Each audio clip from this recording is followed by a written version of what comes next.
Jangan lupa subscribe YouTube channel Metro TV News dan jangan lupa nyalakan notifikasinya.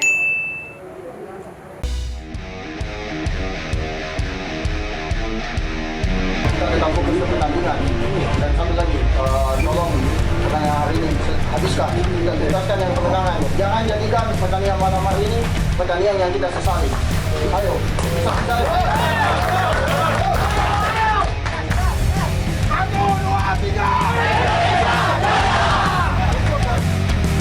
Straight back at Singapore here. A real problem. It's a straightforward goal. And it's Ezra Walian. Indonesia take advantage there. Into extra time. And there's a chance here. The save has been made. Oh, it's made its way through. Indonesia have got the equaliser. Quality. We did see the problem there. And they've got their fourth.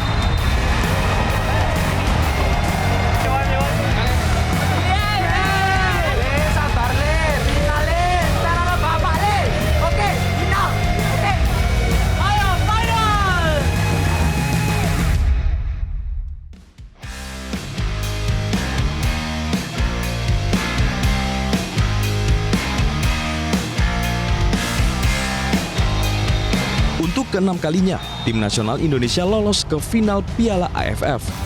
Bisa dibilang, ini merupakan kesempatan besar timnas Indonesia untuk mengakhiri kutukan juara di Piala AFF. Sebab, 5 kali lolos ke final Piala AFF, yakni 2000, 2002, 2004, 2010, dan 2016, skuad Garuda selalu tumbang dari lawan-lawannya di partai puncak. Dari laga final tersebut, Indonesia selalu tumbang dengan skuad Gajah Perang alias Thailand. Pada final Piala AFF 2002 misalnya, setelah berhasil menahan imbang Thailand, skuad Garuda harus takluk 2-4 di babak adu penalti. Kemudian pada final 2004, di mana format final telah menggunakan kandang dan tandang, timnas Indonesia masih belum beruntung menjadi juara. Mereka takluk 1-3 dan 1-2 dari Singapura dalam laga 2 leg. Timnas Indonesia kembali lolos pada final pada AFF 2010 yang diadakan dengan tuan rumah bersama Indonesia dan Vietnam. Saat itu, skuad timnas Indonesia dihuni oleh nama-nama top seperti Firman Utina, Bambang Pamungkas, hingga Christian Gonzalez. Sayangnya, mampu terengginas di babak grup hingga semifinal, mereka harus takluk dengan Malaysia dengan skor agregat 2-4. Indonesia absen di final edisi 2012 dan 2014. Skuad Garuda baru kembali berjaya usai masuk final Piala AFF 2016. Namun lagi-lagi, Indonesia gagal menjadi juara usai Bua Solosa dan kolega takluk dari Thailand dengan agregat 2-3. Usai menjalani kiprah buruk di Piala AFF 2018 dengan hanya menduduki peringkat keempat grup B, timnas Indonesia kini kembali menunjukkan tajinya dengan melenggang ke final Piala AFF 2020. Dalam 5 final Piala AFF yang pernah dilakoni timnas Indonesia, 3 diantaranya adalah menghadapi Thailand. Sayang, ketiganya berujung status runner-up. Lantas, dengan transformasi dan semangat pemain muda yang dibawa Sintayong, bisakah Indonesia membayar lunas kegagalannya di 5 final Piala AFF sebelumnya dengan menjadi juara di edisi 2020? Semangat terus tim nasional Indonesia. Pemirsa, tahun ini merupakan momentum Timnas Garuda untuk berupaya sekeras mungkin meraih juara Piala AFF 2020. Belajar dari kegagalan masa lalu, apa yang semestinya dilakukan oleh Timnas di bawah asuhan Sintayong? Kita akan membahasnya bersama dengan pengamat sepak bola nasional Muhammad Kusnaini. Selamat pagi, Bung Kusnaini. Selamat pagi, Bung Reno. Baik, Bung Kusnaini, kalau kita melihat performa Timnas Indonesia sepanjang Piala AFF 2020 beserta juga komposisi pemainnya seperti dengan saat ini, apakah sudah cukup untuk mengakhiri kutukan juara di Piala AFF sebetulnya, Bung Kus? Iya, kita mungkin tidak pernah bisa memilih kapan saat yang tepat untuk menjadi juara, Bung Reno ya. Tapi saya pikir ini momentum yang luar biasa bagi Timnas Indonesia. Karena ketika tim ini berangkat ke Piala AFF, saya pikir banyak orang juga tidak terlalu menebar harapan yang tinggi. Mengingat materi pemain yang dibawa oleh Sintayong ini kan memang sebagian besar pemain usia muda ya. Lebih dari separuh pemain inti timnas kita saat ini pemain yang usianya di bawah 23 tahun. Sehingga orang tahu bahwa tim ini sesungguhnya disiapkan bukan untuk proyeksi jangka pendek, tapi ke jangka menengah dan panjang. Kalau Sintayong kan bilangnya 10 tahun. Kalau orang Indonesia mana mau nunggu 10 tahun, kelamaan gitu ya. Jadi kalau saya melihat yang lebih realistis itu adalah tim ini diproyeksikan untuk merebut medali emas di SEA Games sebetulnya. Itu yang paling realistis. Karena kalau lihat dari usianya yang rata-rata di bawah 23 tahun, ini tim yang saya pikir nanti akan lebih maksimal ketika mereka bermain di SEA Games. Tapi di luar itu semua, faktanya adalah kita sekarang sudah sampai di final.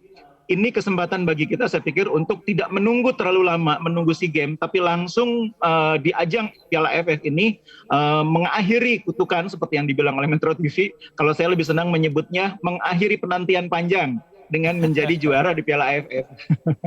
Oke, sebelum tadi kita membahas lebih lanjut terkait dengan performa pemain-pemain muda yang mengisi skuad tim nasional Indonesia, dan juga sebelum kita mengulas lebih lanjut terkait dengan bagaimana kekuatan-kekuatan yang dimiliki Thailand, Bungkus, saya mau ajak Bungkus dan pemirsa Metro TV untuk melihat beberapa data terkait pertemuan Indonesia dan Thailand yang kita rangkum dalam beberapa grafis yang telah kami siapkan.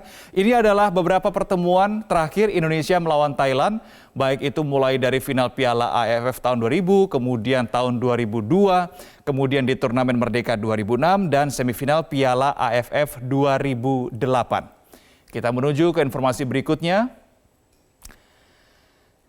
Ini juga masih terkait dengan sejarah pertemuan Indonesia dan Thailand. Kalau kita melihat skornya memang didominasi Indonesia sering kali kalah dari Thailand dari 8 kali pertemuan seperti itu. Kita menuju ke informasi berikutnya. Baik. Ini masih dari Piala AFF tahun 2016 di leg kedua final Indonesia berhasil mengalahkan Thailand dengan skor 2-0, kemudian di final Piala AFF di penyisihan grup B, Indonesia lagi-lagi kandas dari Thailand dengan skor 4-2, pun juga di kualifikasi Piala Dunia tahun 2022, Indonesia juga kalah 0-3 dari Thailand. Berikutnya, kita akan menuju ke informasi berikutnya terkait dengan rekor Indonesia di Piala AFF. Sudah 6 kali termasuk di tahun Piala AFF 2020 dan 5 kali menjadi runner-up. Jadi 5 kali masuk di final Piala AFF, tapi Indonesia masih belum bisa mendapatkan gelar juara. Ini adalah pertandingan antara Indonesia dan Thailand, pemirsa, di final Piala AFF tahun 2020. Leg pertama akan digelar hari ini, 29 Desember 2021, dan leg kedua akan digelar pada tanggal 1 Januari 2022. Berikutnya, performa Indonesia di babak final Piala AFF dari tahun ke tahun, pemirsa. Ini adalah di tahun 2000, timnas Indonesia melangkah ke partai puncak setelah mengalahkan Vietnam 3-2 di semifinal dan harus puas menjadi runner-up setelah kalah telak 1-4 lagi-lagi dari Thailand di babak final. Kita menuju ke final Piala AFF di tahun 2002, timnas Indonesia lolos setelah mengalahkan Malaysia 1-0 yang dicetak oleh Bambang Pamungkas pada menit ke-75. Dan timnas Indonesia kembali harus menjadi runner-up, pemirsa, setelah kalah adu penalti dengan skor 2-4 dari Thailand di partai puncak. Eksekutor penalti timnas Indonesia yang gagal adalah Bejo Sugiantoro dan Firmansyah. Ini adalah di final Piala AFF tahun 2002. Bagaimana di tahun 2004? Timnas Indonesia melangkah ke final setelah melibas Malaysia dengan total agregat 5-3 dan kunci keberhasilannya adalah mengalahkan Malaysia 4-1 pada laga semifinal kedua.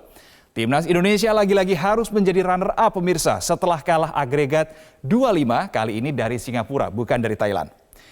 Kita lihat di final Piala AFF 2010, timnas Indonesia meraih tiket final setelah 2 kali mengalahkan Filipina dengan agregat 2-0. Pada final leg pertama, timnas Indonesia di luar dugaan bisa menunjukkan tajinya, namun akhirnya menjadi runner-up meski berhasil mengalahkan Malaysia 2-1 pada leg kedua. Ini adalah final Piala AFF tahun 2010. Kita menuju ke informasi berikutnya. Di Piala AFF 2016, timnas Indonesia melangkah ke final setelah menyingkirkan Vietnam dengan keunggulan 4-3. Penentu langkah timnas Indonesia ke final adalah gol penalti Manahati Lestusen. Pada final leg pertama, timnas Indonesia berhasil mengalahkan Thailand dengan skor tipis 2-1, tetapi tetap gagal menjadi juara setelah di leg kedua kalah 0-2 dari Thailand. Ini adalah beberapa paparan atau perjalanan Indonesia di final Piala AFF dari masa ke masa. Bungkus, kalau melihat sejarah dari tahun 2000 sampai dengan 2016 terakhir Indonesia masuk ke final Piala AFF. Memang secara komposisi pemain beda nih dibandingkan dari periode berikutnya, daripada periode sebelumnya maksud saya. Nah, ketika dengan performa sampai dengan saat ini, siapa nama pemain Indonesia yang menurut Bungkus ini menjadi yang paling menonjol di antara lainnya? Iya, kalau di Piala AFF kali ini saya pikir kita melihat ada sejumlah pemain yang mampu menunjukkan performa cukup meyakinkan ya, bahkan mungkin di atas rata-rata rekannya yang lain. Ada nama-nama seperti Witan Sulaiman yang menjadi sangat konsisten di posisi sayap kanan.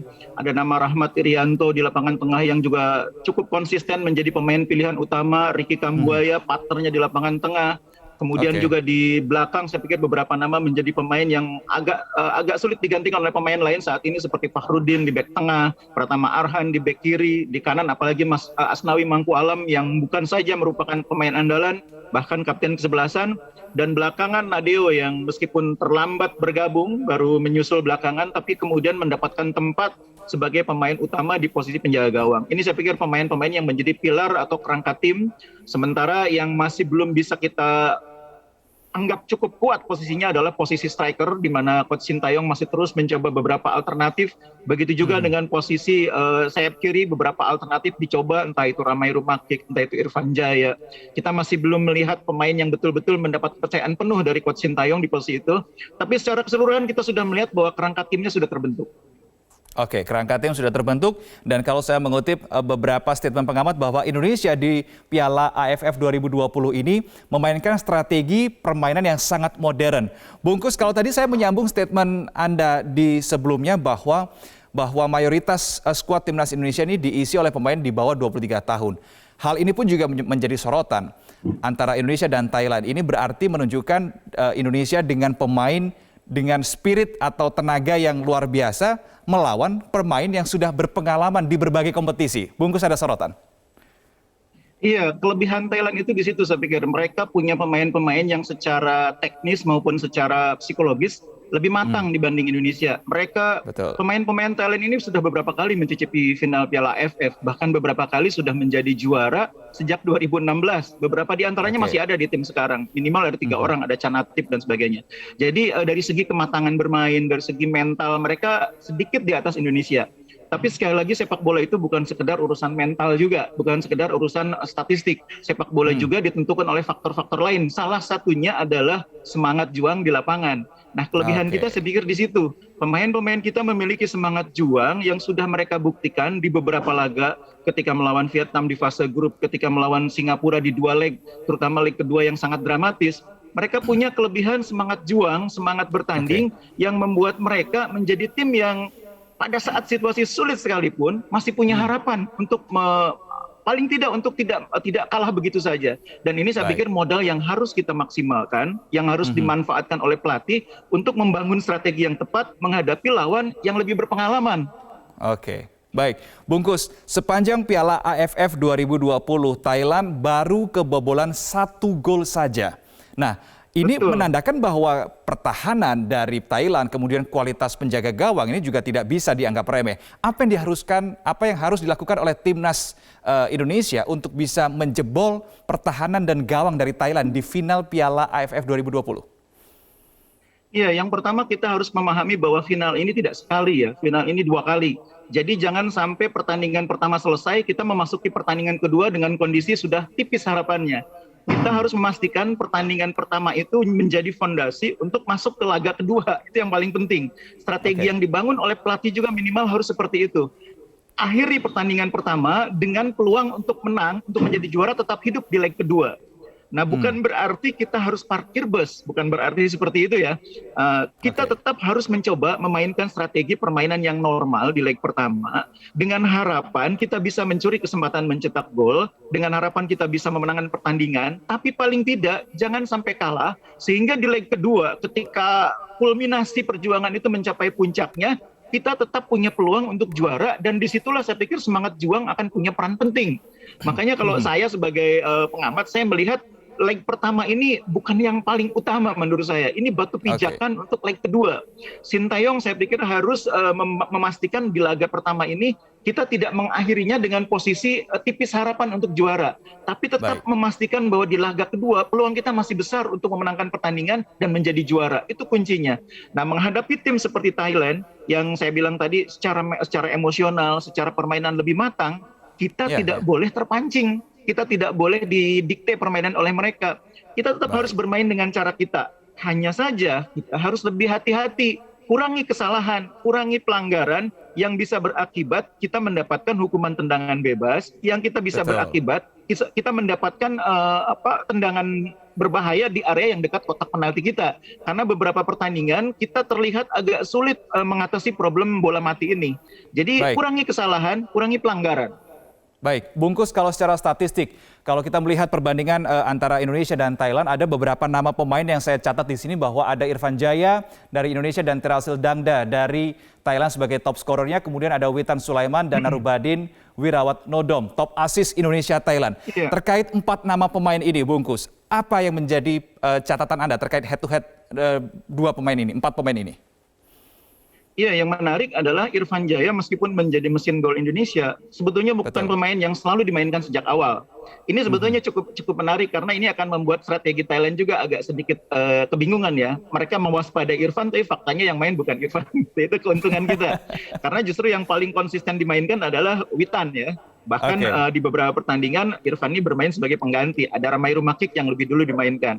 Ini sedikit menguntungkan bagi kita karena membuat perhitungan strategi dari sisi lawan agak sedikit terkurangi. Kalau dari sisi Indonesia, saya melihat Indonesia juga tidak boleh terlalu silau dengan statistik itu.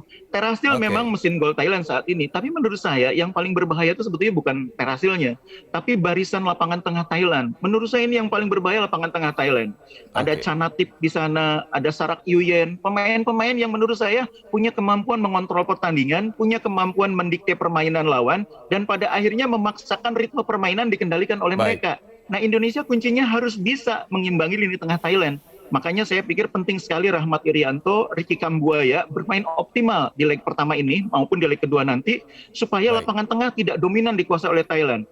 Jadi kunci pertarungannya nanti akan ada di lapangan tengah. Apabila Rahmat Irianto, Ricky Kambuaya dibantu dengan pemain lain, entah itu Evan Dimas atau siapapun, bisa mengontrol lapangan tengah, bisa membuat pertandingan tidak mudah dikuasai oleh Thailand, kita bisa mengimbangi Thailand. Ingat bahwa di laga terakhir di kualifikasi kita juga bisa menahan imbang Thailand 2-2. Jadi dengan skuad yang tidak terlalu beda, ini sebetulnya kita sudah punya pengalaman mengimbangi Thailand. Jadi jangan terlalu pesimis juga, kita tetap yakin bisa. Harus tetap kasih pembuktian dan mengalahkan serta mengimbangi lini tengah dari Thailand. Terima kasih Muhammad Kusnaini, pengamat sepak bola nasional, sudah bergabung bersama kami di Metro Pagi Prime Time. Salam sehat, Bungkus.